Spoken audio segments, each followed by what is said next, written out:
Amanda Pfeiffer, and I am an education coordinator at the Canadian Light Source.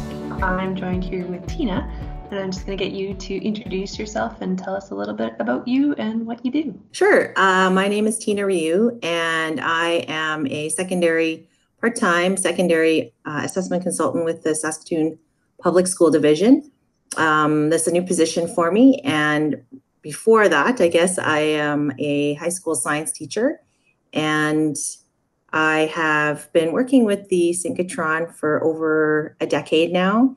And yeah, that's kind of my background in terms of what I do. This is my 23rd year of teaching, and my teaching areas are health science mostly, and biology 30. Nice. So I was wondering if you could tell us a little bit about how you've collaborated with us, the education team at the Canadian Light Source. Just tell our audience some of the context as to your projects with us, what you've done before.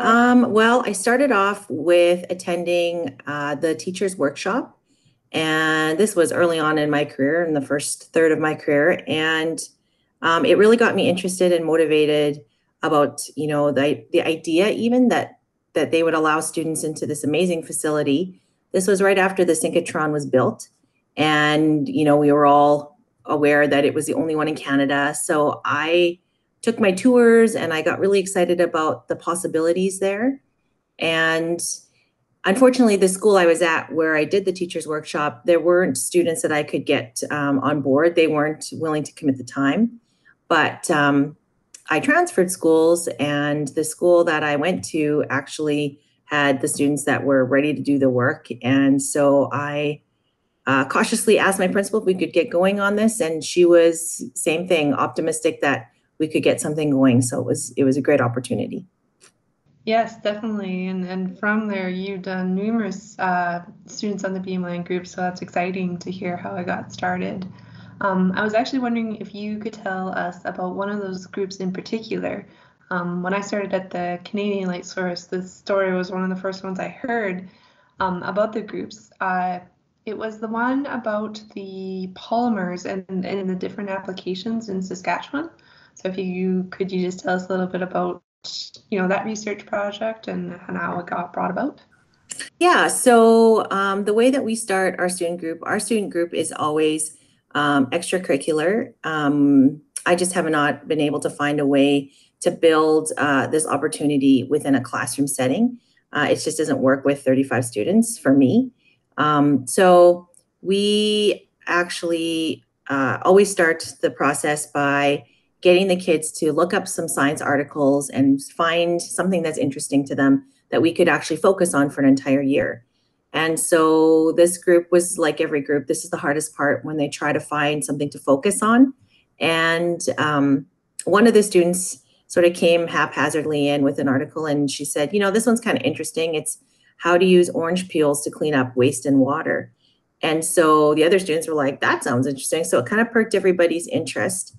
And they were kind of rumbling around, like, how would we even do this? And so one of our education outreach people said, you know what, you guys should just try, contacting the scientists. And I was like, oh, here we go, because we've had students try this before, and scientists sometimes are not very pleasant, or sometimes they don't even respond. So I was preparing them to be, you might get a no, or you might not even get a response, but they were gung-ho. They wanted to do so. I'm like, yeah, go for it. So they actually did a lot of the footwork to try and find out. Well, they read the article, and they decided they were going to try to get into contact with the scientists that drove all of this research. And they tracked him down in Australia through his university, and his email was there. So they're like, let's do this. So they emailed him. We told him to throw some names of people, so that he could check our validity. And he responded within a couple days. The students were absolutely thrilled. He was more than happy to work with them. So it was, unreal experience. Yeah, I'd say. What was the expert's name and what was his background, or what was he looking?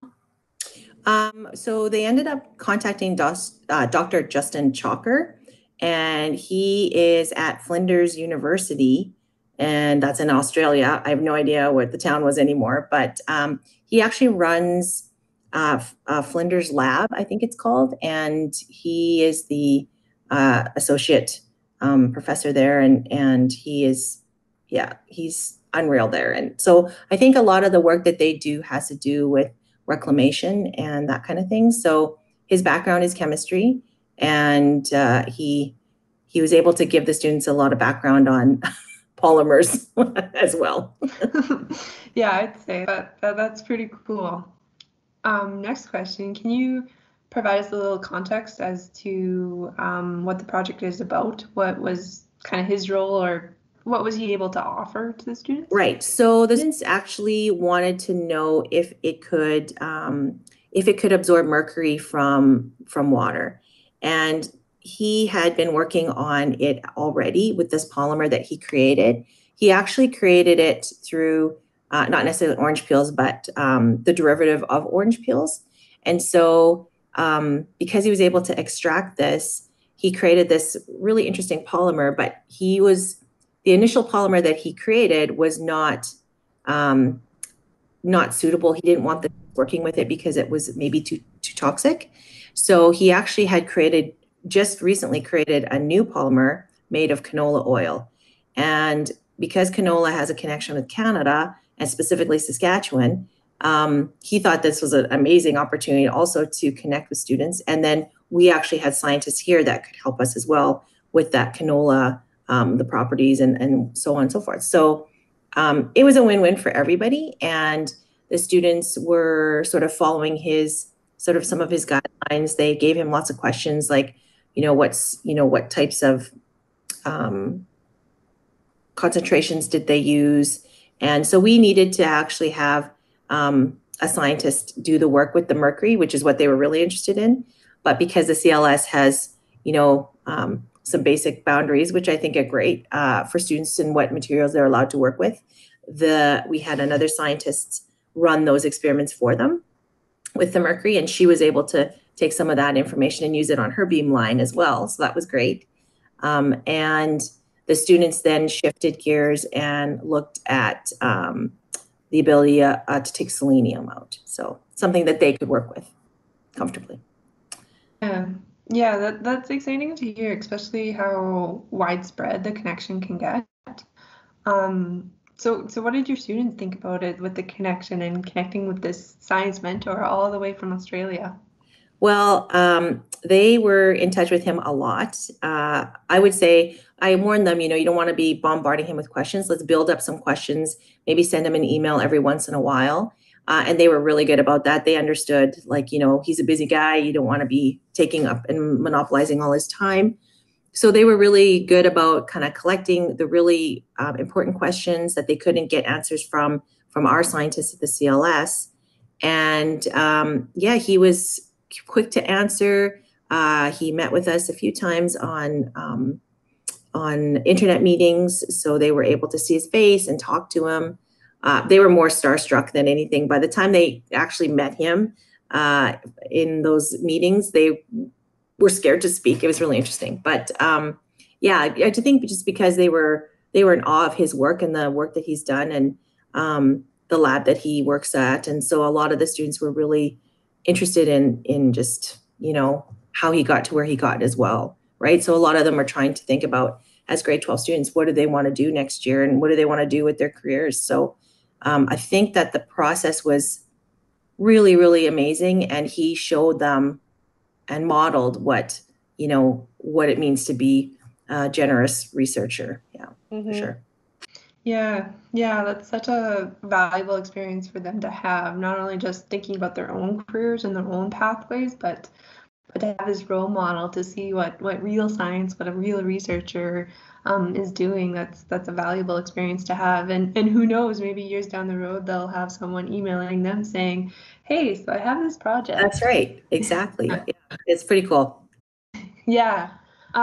So from a teacher perspective, what's going in your mind at this point? You talked about how you were prepping them to receive not the good news, and then they get this great news. So what's going through your mind at this point? I think at that point, it was more, I for sure became more of a facilitator rather than any, like the students' learning was way beyond any, I couldn't keep up. The technology that they talk about, and when they're trying to look at the different programs to use to sort the data, I mean, I have just 100% lost. So a lot of the times they were doing their own thing. I just felt like my job was to keep them on track in terms of deadlines. And really, I think my biggest job anytime with any group is just to support them and, give them a kick in the pants when they need it. Tell them, hey, you guys, you've wasted 15 minutes. Let's maybe get to work now. So, yeah, I've learned a lot about how students work, and they need breaks. Like they need those, they can work hard for 20 minutes. They need about 10 minutes to goof off. So you're going to get 50%-ish work out of the timelines that you create with them. But yeah, just making sure that when they had questions that you kind of direct them to the right people, and just keep them moving along. And because our group was extracurricular, we didn't have a lot of time. So we had to sort of communicate as much as we could through, the various media that we have, like Facebook. We have a special group on Facebook. But over the years, we've used that a little less, and we've mostly communicated through Google. And yeah, I think, this year, I think they're going to make more use of Google Meet. I started working with another teacher at my school who was really interested in science. And so thank goodness, even though I'm being transferred, he's able to continue the program. So this might be one of the only extracurricular programs that actually continues on this year in our school, because it can be done remotely and the students have to take ownership over it. So yeah, that's, I think the main thing about all of these groups is that they are able to, once they've gone through the process, or once the process is outlined clearly for them and we know what we're doing as teachers, yeah, the students can pick up and go. Yeah. So it's awesome. Yeah. Kind of going on with what you said there. Traditionally in the classroom, you as a teacher, you have things laid out, you have things planned out. So how did you feel when your students are learning and going beyond what you had intentionally planned? What's it like going where there is no unit plan, there are no steps, it's student inquiry? I think the reason why this is so mind-blowing for me is that I never, you just never know what the capacity of the students really is. Because I think I'm limiting them, or the classroom is limiting them in the hour that I get to see them. So when you have them in this kind of model and they come to the class or they come to the meetings that we have in my classroom, and they're talking about these things, and you just know that they've been doing so much learning outside of anything else. And because they feel a certain ownership over the team as well, because I think we do a good job of, when we bring kids into the group, to make sure that they understand this isn't only about you, because kids can get pretty self-centered, and I mean, this is the age to do it. But we try to remind them, like, you don't want to be that group member that's not contributing, because that brings down everybody, and then you become the focus instead of the work. So we have pretty big conversations at the beginning, and sometimes we have students that don't, elect to not stay with the group because they know they can't make that commitment. To me, that speaks volumes in terms of like their maturity, because they know that they don't want to let anybody down, but they have too many things on the go. So yeah, it's definitely something that as a teacher, you have to be prepared to not know the answers. And, I like having things in a plan, and I like to know what the students are going to learn. This is nothing like that. So letting go has been great. It's been really freeing. Obviously, you can try and take that back into your own classroom too. And it does help that that the capacity of the students is much more than you even thought it was. So knowing that, I push kids a little harder, I think, now. Yeah. So just to wrap up the conversation and bring it back to the story. So the students collect their data, they get everything done, they get the research. Can you tell me a little bit about what happened after? I heard actually that the researcher was able to come to Saskatchewan and meet the students. it was unreal. Like, so he actually didn't come the first year that we worked with him. He came the second year. So the next year, the first year that we made contact with him, the students did all their project. They had an amazing time. I had so much fun. It was probably one of the projects that I had the most fun with, because they were just so excited. They just did everything, so happily. The next group of kids, we only had one student that was in grade 11 the year before. So he was sort of the one guy that was left over. And then we had a bunch of new students come in to the group, and they decided to continue on with the polymer. We didn't have a lot of time due to the availability of beam time. So they decided to continue on with work with the polymer. And there was an oil spill that happened in one of the Saskatchewan rivers that summer. So in the fall, they said, let's just use the polymer to see if it could clean up the nickel from that oil, and if it could do a reasonable job. So Dr. Chalker, we kind of contacted him again. Another student kind of became the liaison with him. And he was excited because it was research that was being done on his polymer that he didn't have time to do. So he was more than happy. He trusted the students now in our group. And so they did the work with the nickel, and they sent him the data. And so throughout this process, because Dr. Chalker was obviously not just working with us, but getting a lot of guidance and I guess I would say support from the c.l.s. staff, they had invited him to come over to the Canada to actually present to some of their working groups. So when he was here, he totally wanted to meet our kids. So even though a lot of them were taking off to university, they actually, had specifically made sure they were home on those dates to come and meet with them. So it was fantastic. And they got their pictures with their idol, and we had a nice supper with him, and they got to meet him. And it was just a really amazing opportunity. So he touched, probably 20 kids through his work then, and they still talk about it now. They still talk about the process and that even though they're finished their first degrees. So yeah, it's great. Yeah, that is great to hear. And it's exciting that they reached out, that he was able to come in and meet the students. And just thinking about the legacy behind that, the fact that I was working at, when I started working at the c.l.s. with the education team, this story was one of the first stories I heard about the students on the Beamline program. And sometimes it works, sometimes it doesn't. But so it's great to hear of those stories when it does work out. And like you've said, you've done this for a while now. You have some experiences under your belt. And it's great to hear those stories and hear when everything lines up. And for teachers considering students on the Beamline program, there's a lot of aspects about it that are so valuable. And it's a lot of those once in a lifetime experiences, like the one that you shared, that stick with your students as they move forward. Yeah, for sure. Yeah. I just want to say thank you for sharing your story, and good luck at your new school, and hopefully the year goes well. You bet. See you later. You bet. All right. See you later, Tina.